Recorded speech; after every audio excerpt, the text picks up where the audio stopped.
What's up, everyone? It's Glecko here, back with yet another video. So today I'm going to be reviewing an anime I saw a couple, like maybe 1 or 2 weeks ago. I watched all the way through. That's going to be Monster.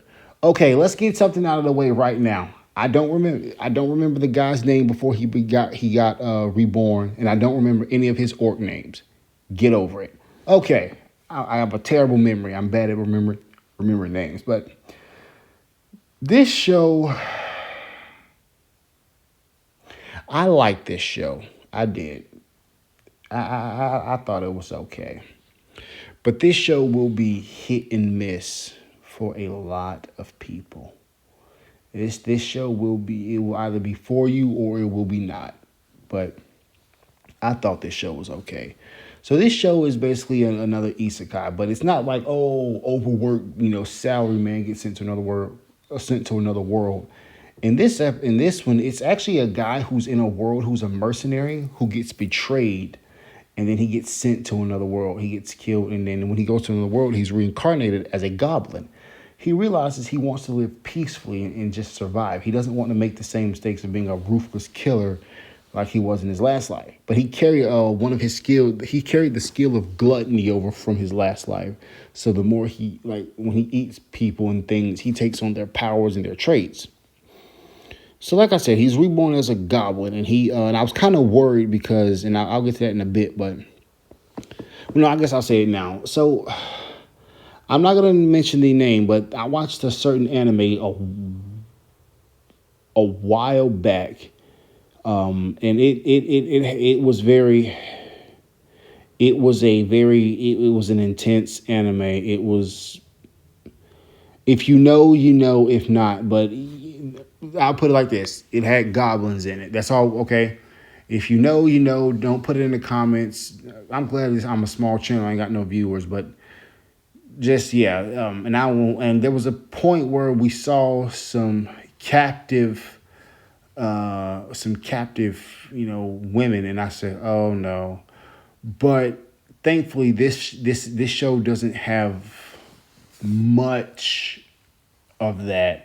And it doesn't it's not like it's just like in your face. But when he's reincarnated as a goblin, he's actually like a special type of goblin. He trains, and he gains more and more power, and it's like his very presence causes all the other goblins around him to train and become more powerful. Not all of them, but the bulk of them, more than there normally would be. And like most of the main goblin cast, they all rank up to like high level goblins, like bordering on divine level beings. And basically, he takes this little goblin cave, this little ragtag band of goblins who are in a cave, and he actually starts to build a modernized society with them, with bathhouses, hot springs, beds, doors. Like they're becoming like an actual civilization.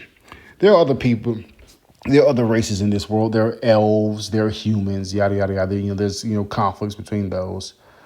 There was a brief war between the goblins and the humans, and I thought the humans would do some crazy stuff. And honestly, I thought the humans would be more of a threat to the goblins, but they weren't. And I'm actually really, really glad. Like the goblins, easily, pretty much trounced on them.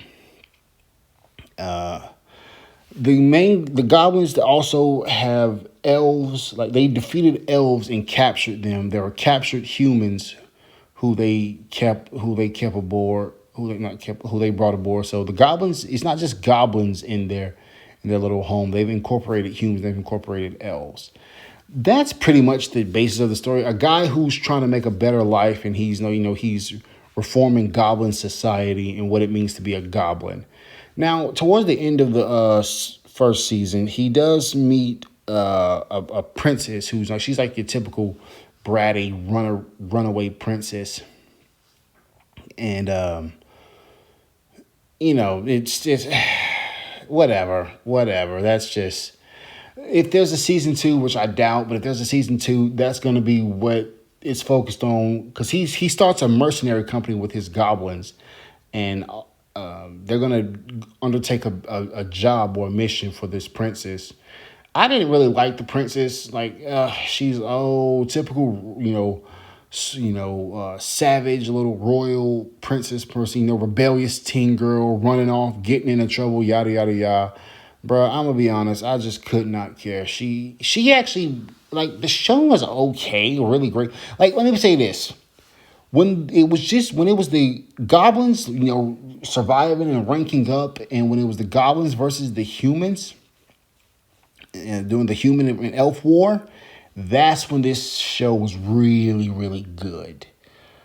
When the princess got involved, that's where it took a nosedive. It just got really, really boring. But yeah, so yeah, Remonster. It's a like I said earlier, it'll be hit and miss for a lot of people, but I really like this one. It was a fresh take on an isekai. It's cool powers. I love overpowered characters. The entire Goblin crew is pretty much overpowered. I mean, like, they're all bordering on, like, well, like 3 to 4 of them are bordering on, like, godlike level. Even though I don't remember any of their names, the casts are pretty. The casts are pretty, like, well, at least the main character and like the Goblin girl who really loves him, because he also has like a harem going on, like, with humans and the Goblin. So, but I don't know, for the most part, well, there's some Goblin women that live there, but it's just one Goblin girl that really likes him. But for the most part, I mean, it's just he and a couple of the main Goblin cast are pretty cool. They're pretty likable, enjoyable. But I'm gonna be honest, I'm really was glad I got to see it. Like, I was looking for something with overpowered magic, and this kind of had that in spades. So yeah, this was a good watch. But like I said, this would be hit and miss for a lot of people. But I'm Glecko. Hope you guys enjoyed this video. Thank you so much for watching. I'll see you all next time.